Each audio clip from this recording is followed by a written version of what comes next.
Yeah, I heard you read Mill and the Floss again. Yeah, I can't wait to talk again about the Mill and the Floss. No, I read something. I don't know if you've ever heard of this this book.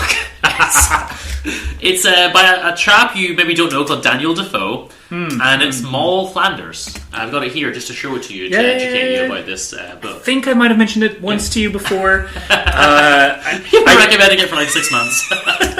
Yeah. Ever since you read the previous prostitute book, I've been recommending this prostitute book. So do we do... No, I'm joking. It was actually... it was really, really fantastic. No, that was for Mill and the Floss. But Mill and the Floss definitely goes down together. This gets a yeah. Oh, I'm glad. Because I haven't read it myself. I just heard really, really good things about it from my old flatmate who did English as her major and read it, and she's like, yeah, it's one of Defoe's best, and Defoe is one of the best of that entire century. Yeah, this is 1722. This is an old book. It's an old book, but does it feel old? No. Because, in a way, it actually feels more modern than your Victorian books. Because that's like a weird period with like an insane amount of social norms and rules and which this doesn't have. And the girl herself, Moll, at one point just says, like, oh yeah, I would rather be your whore than your brother's wife. And I would never see that in a Thackeray, So in a way, it's actually a little bit looser with the morals and a little bit freer, which made it feel more current than like a Bronte or something. It didn't seem old at all. And to my great delight, there's dialogue in this book. Yay! 1700s book with dialogue. Because that seems to not usually happen. So I really, really liked it. I'm going to have to use my notes a little bit for this one, because a lot happens in this book. The full title is The History and Misfortunes of the Famous Moll, Flanders, etc. So, he loves his long names. Like I said before, he just... What was it?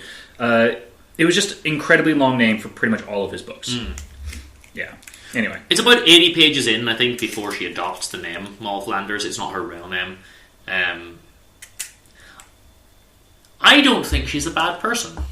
Okay. Until she does some thieving, but that's later in the book. Does she do it to stay alive? I think initially, but then she kind of gets hooked on it and starts to really get to like it and do it a lot. Other than that, I don't think that she does too much wrong. So, like, in general, she's had a hard life, a hard upbringing, all this kind of stuff. You feel bad for her, and you wonder, like, how can she, make her life work? I guess at the time there was a little bit stricter morality still, even though maybe not as bad as the Victorians. So, like, a lot of her crimes are just that she's kind of slutty, basically. She just sleeps with a lot of guys. But, like, nowadays that would be completely fine, so that takes the sharpened point off it a little bit. She gets married several times, and the only thing I don't love is that she has kids many times, but the kids just all disappear. She just doesn't care about them at all. Do they die? Do they just disappear Sometimes in the story? They disappear in the story. Some of them die. Some of them she just gives away. Aww. So, like, early in the book, she's already getting engaged to someone. And she's like, never abandon me. She's kind of needy as well. They send her to be by their side. And this is the one where she talks to the guy and says, I'd rather be your whore than your brother's wife. So basically, she makes an agreement with a chap that she will marry him. And there's a reason for a delay. I think he won't marry her until he's, like, getting a good salary or something like that. Or he inherits. So they say, at some point, we're going to get married. While they're waiting, she starts shagging his brother. And then that's where that line comes from. She's like, I actually prefer you to the original one, so I'd rather be your mistress than marry your brother in the end. Oh, okay. But she's kind of still, I think, being intimate with both of them. Then she gets pregnant. I can't even remember which one, too. And she's like, well, the grandparents have agreed to take the two kids off my hands, so thank God for that. close that door, and on to the next chapter of my life. And just Yeah. moves on from that whole situation with the brothers. It says she got married 5 times. It is insane. You see each time that she got married in the book? I thought it was 4, but yeah, I wouldn't be surprised if it's 5. I'm struggling to keep track of them all. A lot of the time she's struggling to, like, you know, scrape money together and everything. And, you know, she's got a couple £100, then she uses it on things. She uses men for money. She's not nice with men. She's like, okay, I can marry this man because he might have, like, £200 I can make use of. She doesn't really care. And after they get married, it's like, cool, now tell me literally anything about you because I don't know you at all, you know. And it's very strange to me.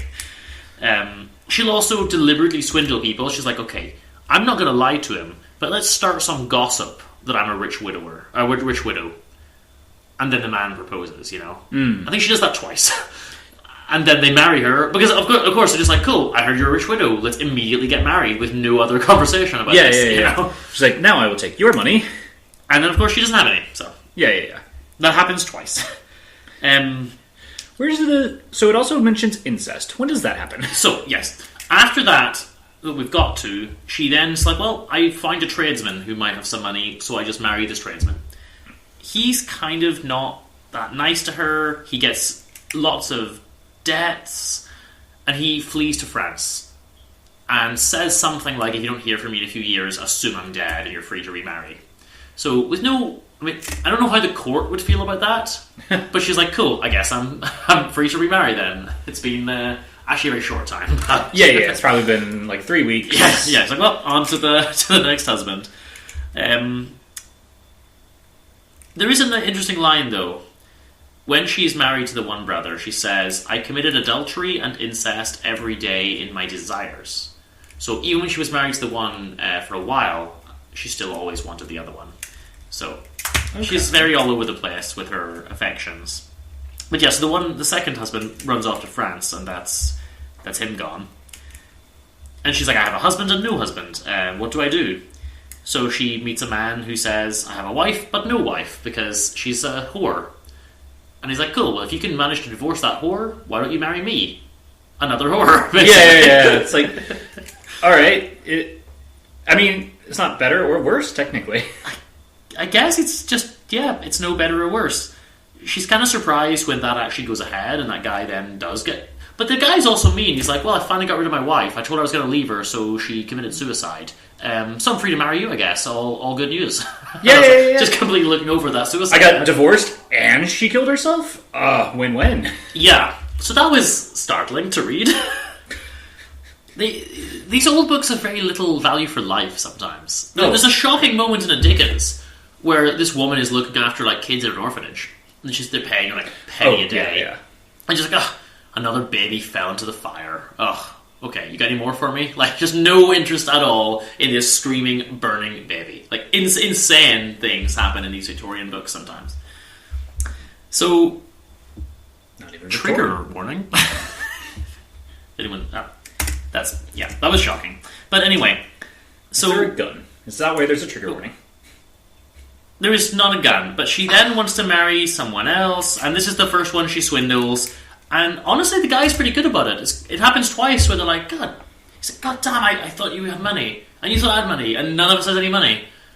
And the guy's like, I'm not even mad at you because you didn't directly lie to me. You just had rumors spread. So I guess we'll let's make the best of it. Let's just work for our money and love each other and do the best we can now that we're married. You know, by the way, my name is... Of course. So she gets rid of him immediately, I'm guessing.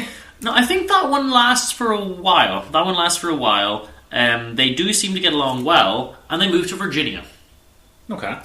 And ironically, they get to Virginia. His mother is there, and then she's like, "Hold on." From the things the mother is saying, I realise this is my mother, and I've married my brother.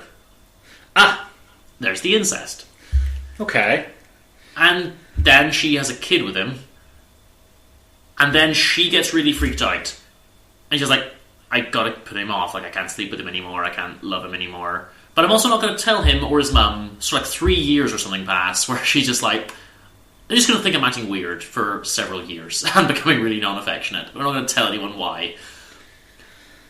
And then she eventually tells the mum, and the mum's like, well, this is bad news, but also, I got my daughter, this is fantastic news, in a way. But is it... The mother apparently abandoned her at 6 months. Yeah, that's why she went through all this other stuff. But they become affectionate when they meet again. And she maybe understands... She's abandoned a lot of children by now herself, to be fair. Yeah. It's like, oh, I get it now. I think I skipped over, there's also one child from the tradesman that died, I think, as well. And she mentions so casually. She's like, oh yeah, there's another one, we buried that one. So anyway, on to the next thing. Like, she has no emotions or anything at all. It seems like it was quite usual to lose children at this time anyway.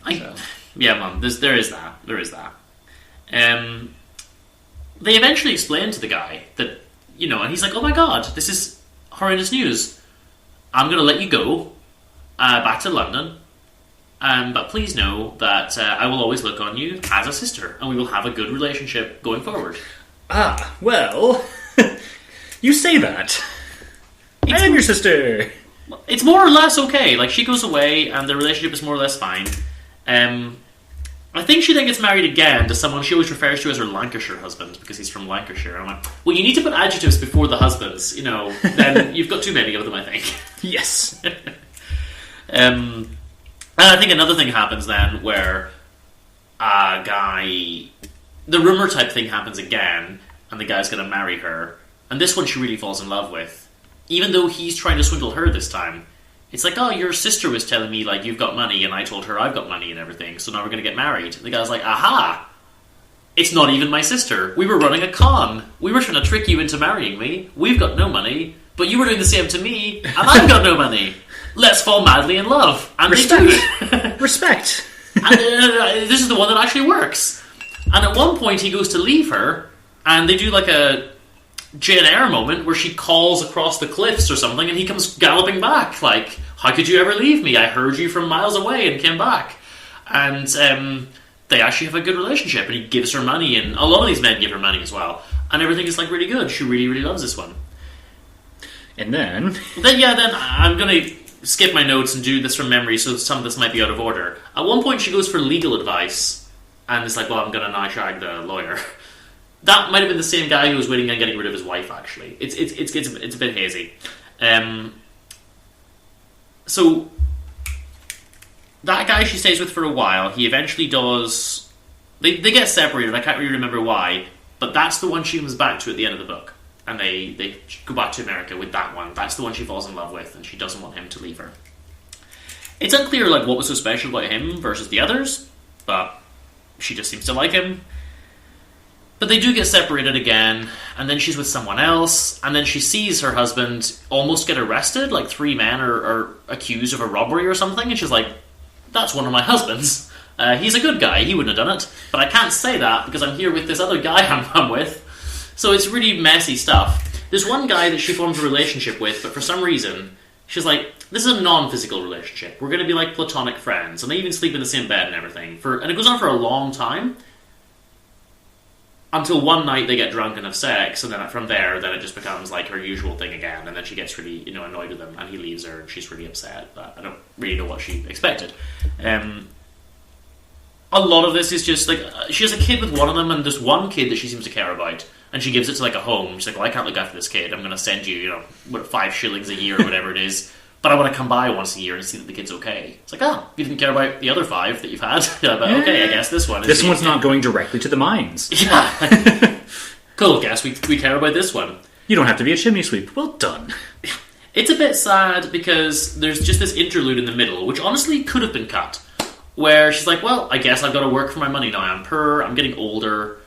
At one point she's like, right, I'm almost 50, I have to stop having children. So she becomes a thief.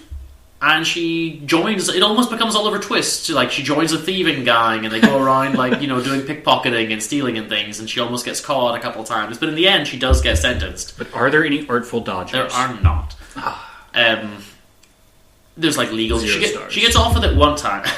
She gets off with it one time by arguing the case that she picked up the item and was going to leave the shop with it, but didn't quite leave, so she didn't steal it or something. And somehow that works as a defense.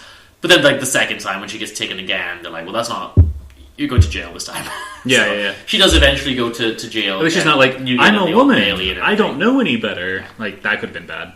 So, yeah. It doesn't happen, but she does get punished, and I think they're going to kill her, but then they manage to bribe, like, the ship guy and escape, and she brings the Lancashire husband back with her, and that's where he returns, and they go back to America again.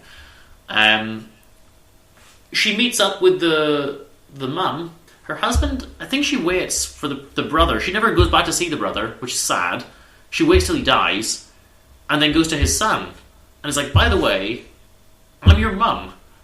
And the son is like, well, this is fantastic news, because not only have I just discovered a mum, but you've been left an inheritance, like, from my dad. So, you own all this land. And, like, my mum, his mum dies as well, her mum. So she ends up with, like, lots of farmland, and it all works out really well. And they make good money. But it's weird, because she's like, yeah, I've been back in Virginia for 3 years, but I waited for your dad to die before I came to introduce myself. Well, that's a bit mean. Oh. And of course, then we see each other once a year when she comes to collect the money from the rent on the farm that he manages for her. Yeah. Which is also sad, because it's like, well, you're there now, you could just hang out a bit more. Yeah. Papa? Like... Oh, jeez. Yeah, so it sounds like she's had... Is that basically where it ends? Yeah, but it's a crazy life. There's one bit I skipped, I meant to mention, when she's doing the thieving. It's the only time I saw her as immoral. And there's a bad scene where she becomes predatory towards a little girl. Just to steal from her. But this little girl has like a nice necklace or bracelet or something. And she's like, oh, hey, little girl, that's not the way home. I know a shortcut. You should come with me. And lures this little child away from the path. And then goes to rob her. I think she maybe has second thoughts about it. It's like, oh, and I was mistaken. You were right all along. Run along, you little scamp. But that was a really creepy scene. Because you lured this child away. And the child's like, I'm pretty sure this is not the right way. I know your mum. Like, come with me. I'm like, this is a really, really creepy predatory scene. I do not like reading have this. Candy. Yeah, it's really, really dodgy. I guess it kind of has a happy ending. But she mentions a lot of times, like, her crimes and her immorality and all this kind of stuff. Yeah. There's apparently some sort of spiritual regeneration in prison. I guess, but I really feel like that was only because she was in trouble. Yeah. I don't think she was improving as a person, really, necessarily, I wonder if there was more to that part of the book, because as we learned in Robinson Crusoe, like, half the book was cut because it was all just... prayers, I think. Yeah, maybe. Like, of this guy on the like island, it's like, okay, yeah. Yeah, it could be. She has a couple more kids with the last guy at the end as well, but I think overall it's, you feel sorry for her, because she's one of those people that, she grew up in a poor society, she wasn't given much chance in life, she was an orphan, she was lower class. Was it the best solution to just constantly... And she swindles all the men she has. Like, her plan with all these men is, like, I'm going to hide my money and not talk about it, make them give me as much money as I can get from them, abandon a child or two, and then move on to the next guy. She's not a good person, but I don't think... Most of the men are in on it too, and they were kind of doing the same thing to her, and there's nothing really bad. I think the thieving is the only stuff where it's like, well, you're just breaking the law now, The other stuff I can almost overlook. And it was a really, really fun book. I would actually really recommend this one to everyone. Yeah. But you have to wait 6 months before reading it, I think, is the protocol. No, when someone recommends this book to you, you've got to wait 6 months before you... Yeah, fair enough. So it lived up to the hype. Yeah, it did. I was worried it wouldn't. Kept telling you to read it. Banging the table, it's picking up on the mic. Stop it!